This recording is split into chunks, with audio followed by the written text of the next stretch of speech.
India. I request all the students to welcome them by giving a big round of applause.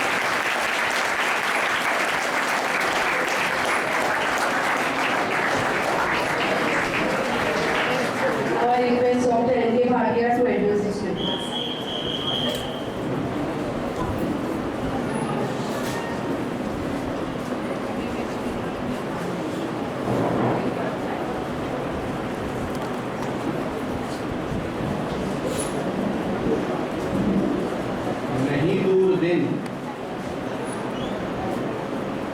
नहीं दूर दिन जब भगत सिंह बनूंगा, नहीं दूर दिन जब भगत सिंह बनूंगा, वतन की शमा का पतंगा बनूंगा, वतन के लिए मौत से भी लड़ूंगा, वतन के लिए दौर पर भी चढ़ूंगा।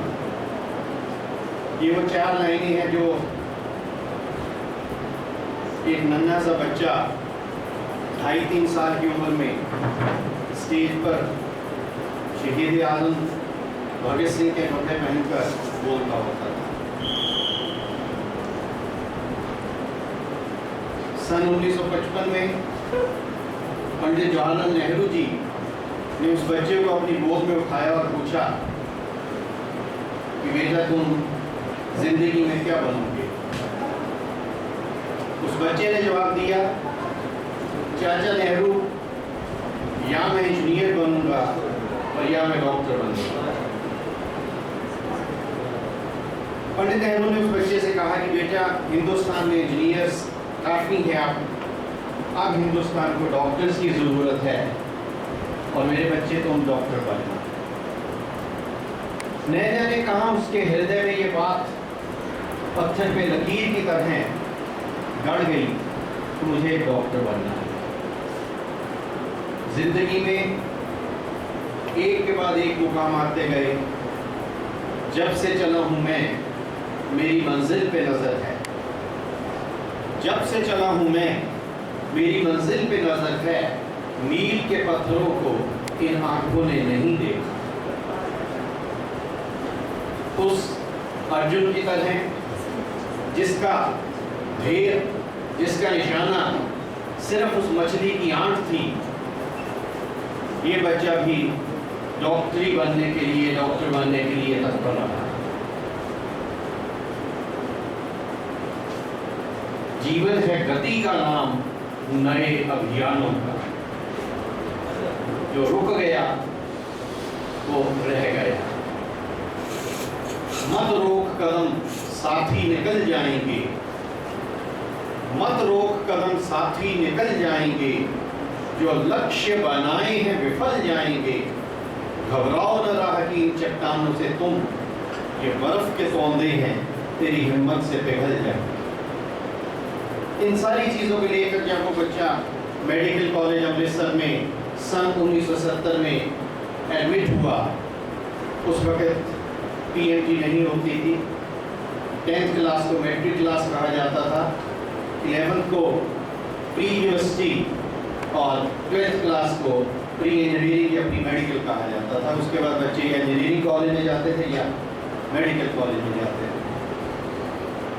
तो मेडिकल कॉलेज अमृतसर की एडमिशन के वक्त इस यंग लड़के की उम्र 18 साल के आसपास थी और ये नंबर 1 एडमिशन में था। जिंदगी का सफर कटते कटते चलता रहा और इस बच्चे के मन में एक विचार भरा हुआ था कि मैं न्यूरोसर्जन बनूंगा और दुनिया में मैं सबसे पहले ब्रेन ट्रांसप्लांट करूंगा। आदमी कुछ सोचता है, इंसान के अपने ड्रीम्स होते हैं, विशेष होते हैं, आइडियाज होते हैं, ख्वाब होते हैं, ख्यालात होते हैं, पर जो उस मालिक ने बड़े पर्दे पर चीज़ लिखी होती है जो आदमी पढ़ भी नहीं सकता, होता वही है जो मंजूर खुदा होता है। यंग डॉक्टर बनकर जब ये मेडिकल कॉलेज के पोर्टल से बाहर निकला, सर्जरी की तरफ ये अग्रसर हो रहा था कि अपने कैरियर को ऐसे सर्जन बना के जाना है। तभी जिंदगी में ऐसे कोई दो इत्तेफाक उसकी लाइफ में हुए जिसने उस लड़के की जिंदगी को बदल दिया। पहला, एज ए यंग डॉक्टर एक ऐसा पेशेंट था जो 16-17 साल का लड़का था जिसको हार्ट की तकलीफ थी, गरीब घर से था, घर में बाप मर चुका था, माँ अंधी थी और एक बहन और एक छोटा भाई। मजदूरी करके ये अपने आप को और अपने खानदान को पाल रहा था। और ऊपर से जब एक दिन उसके मुंह में से खून निकला और उस यंग डॉक्टर को दिखाने गया तो उस यंग डॉक्टर ने उसे कहा कि भैया तुम्हारा दिल बिल्कुल ख़त्म हो चुका है, तुम्हारे हार्ट के 2 वेल्स, माइट्रल वेल्व और ट्राइकस्पिड वेल्व दोनों खत्म हो चुके हैं, ये रिप्लेस किए जाएंगे। उन दिनों में लेट 70s अर्ली 80s की बात, हिंदुस्तान के हार्डली एक आधा सेंटर होता था जहां पर इस तरह की हार्ट की सर्जरी होती थी, जिसमें से ऑल इंडिया इंस्टीट्यूट या PGI चंडीगढ़। बहुत बार उस बच्चे को चंडीगढ़ भेजा गया पर वो हर बार मायूस होकर वापस आता था कि डॉक्टर साहब मुझे तो किसी ने अच्छी तरह देखा था।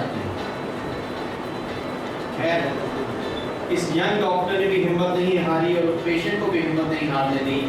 अल्टीमेटली 36,000 रुपये का बंदोबस्त कर उस जमाने में, जो आज 36,000 कम से कम मेरा ख्याल 50 लाख के बराबर होगा, उस जमाने में 36,000 का बंदोबस्त कर उस बच्चे का जब ऑपरेशन कराया, उस वक्त पता लगा कि उस बच्चे की, उस पेशेंट का ब्लड ग्रुप O नेगेटिव था और 8 से 10 डोनर्स O नेगेटिव के बंदोबस्त करने पड़े। सब कुछ शॉर्ट करते हुए इस 1.5 से 2 साल के वक्फे में उस डॉक्टर का, उस बच्चे का, उस डॉक्टर के परिवार का, उस बच्चे के परिवार का एक कुछ ऐसा आपस में इंसानी नाता जुड़ गया जिसे हम प्यार का नाता कहते हैं। और उस प्यार की रिश्तेदारी, प्यार के नाते में एक इस तरह का दोनों आपस में जुड़ गए कि वो यंग डॉक्टर कहने लगा उसे कि फिक्र मत कर, तू अपना ऑपरेशन करा के वापस आएगा, तुम अपने माँ, अपनी बहन भाई के साथ मेरे ही घर में आ जाना, हम इकट्ठे रहेंगे, मेरी वाइफ, मेरी बेटियाँ और हम सब इकट्ठे रहेंगे, तू भी आगे पढ़ना और तुझे भी मैं मेडिकल फील्ड में लेके जाऊँगा। ऑपरेशन सक्सेसफुल हुआ। डिस्चार्ज होने से एक दिन पहले रात को उस यंग डॉक्टर को फ़ोन आता है, उसका छोटा भाई मरीज का बोल रहा है, अंकल शफीक अहमद मर गया है, वो जिंदा नहीं रहा। उस यंग डॉक्टर के दिल पे उस वक्त क्या गुजरी, शायद वो क़यामत की रात भगवान किसी की ज़िंदगी में ना गुजारे, जिसके लिए आपने 2 से 2.5 साल इतनी मुशक्क़त की, इतनी मेहनत की, इतना सब कुछ किया और आज उस यंग पेशेंट की डेड बॉडी आपके हाथ में। उस यंग पेशेंट ने मरने से पहले ये कहा अपने भाई से कि डॉक्टर साहब को कहना कि वो ही मेरी इस डेड बॉडी को सुपुर्द खाक करेंगे, क्योंकि he was a Muslim child, दफनाया जाता है कि वो ही अपने हाथों से मेरी इस डेड बॉडी को दफनाएंगे और कोई दूसरा मेरी इस डेड बॉडी को हाथ नहीं लगाएगा। उस डॉक्टर ने अपने दिल पे पत्थर रखकर वो सब कुछ किया जो वो शफीक चाहता था। पर उस डॉक्टर की एक बहुत बड़ी मन में विचार उठ रहा था कि ये सब कुछ होने करने के बाद भी शफीक अहमद क्यों मर गया। उस शफीक अहमद की मौत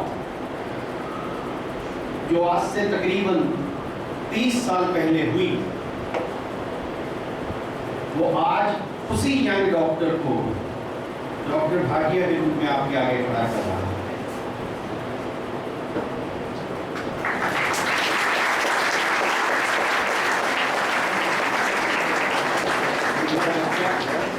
जो इस दुनिया से रुखसत किया, क्योंकि वो बड़ी खुशी से झूम रहा था नहा रहा था कि कल से मेरी एक ज़िंदगी की नई शुरुआत होगी, मैं भी ज़िंदगी के नया उजाला देखूंगा, मेरी भी ज़िंदगी में अच्छे दिन आएंगे।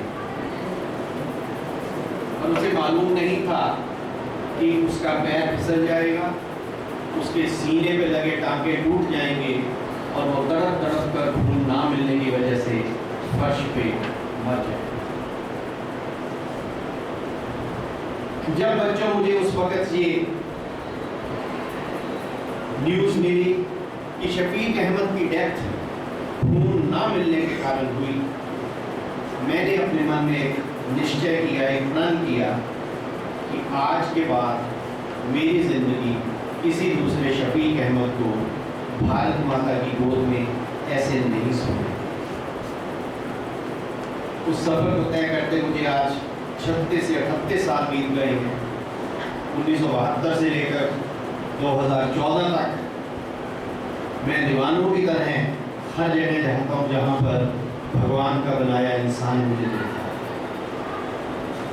मैं पैर पकड़ता हूँ, मैं भीख मांगता हूँ, मैं झोली फैलाता हूँ और मैं सब कुछ करने को तैयार हूँ अगर उस भगवान का भेजा हुआ इंसान मुझे कह दे कि मैं अपना खून देने को तैयार हूँ ताकि किसी दूसरी माँ का शफीक अहमद ऐसे मत करे। आप सोचते होंगे कि आप कितने छोटे बच्चे हैं, कोई आपके पास अंकल फाटिया कहिए बेटे, मैं तो अब आपके नाना या दादा की एज का हो चुका हूँ। मेरे अपने ग्रैंड चिल्ड्रन ऑलमोस्ट 15, 16, 17, 18 साल के हैं, इसलिए आप मुझे नाना जी कह सकते हैं, दादाजी कह सकते हैं, अंकल कह सकते हैं, जो भी कहीं कह सकते हैं बेटे। पर मैं गीता कॉन्वेंट स्कूल फरीदाबाद की मैनेजमेंट का, स्टाफ का और आप सबका इतना तहे दिल से शुक्रगुजार हूँ कि आपने आज मुझे एक ऐसे टॉपिक के ऊपर बात करने के लिए अपने पास बुलाया जो शायद इतना अहम बन चुका है आज इस मुल्क में। और अगर आपकी उम्र से बच्चों ने इन चीज़ को ना समझना शुरू किया तो शायद आने वाले सालों में हम और ज़्यादा शफीक अहमदों की डेड बॉडीज़ को शायद सुपुर्द खाक करें। आज हिंदुस्तान में 125 करोड़ आबादी है। इस आबादी में 65 करोड़ से ज़्यादा लोग 18 साल से 65 साल की उम्र में हैं और इस कंट्री को 1 करोड़ के लगभग ब्लड की यूनिट्स या बॉटल्स या बैग्स की ज़रूरत है। इकट्ठा सिर्फ 80 लाख के आसपास होता है। 20 से 30 लाख यूनिट्स की आज भी हिंदुस्तान में कमी है खून की, जिसके कारण हर रोज़ तकरीबन 10,000 पेशेंट इंडिया में या तड़प रहे हैं या मर रहे हैं, उन्हें खून नहीं मिलता। आपके मन में प्रश्न आएगा कि अंकल हमारा इससे क्या लेना देना। जो पेशेंट है उसके मम्मी पापा ब्लड दें, उसके बहन भाई ब्लड दें, उसके रिश्तेदार ब्लड दें, उसके जाने वाले ब्लड दें, उसके चाहने वाले ब्लड दें। आप हम छोटे छोटे बच्चों को ये क्या चीज़ बताने आएंगे? बेटे, आप ही इस भारत माता का, आप ही इस मुल्क का फ्यूचर नहीं हो। You are the present of this country and you must understand what are your responsibilities towards society, what are your responsibilities towards nation and what are your responsibilities towards your own self. अगर मैं आपसे बात करूं कि आज 15 साल की उम्र से लेकर 35 साल की उम्र की 300 बेटियां और बहुएं हर रोज इस कंट्री में मर रही हैं डिलीवरी के वक्त क्योंकि उन्हें ब्लड नहीं मिलता, आपको कैसा महसूस? 1 lakh young daughters of this country die every year. Every year during delivery with their babies, they don't get blood.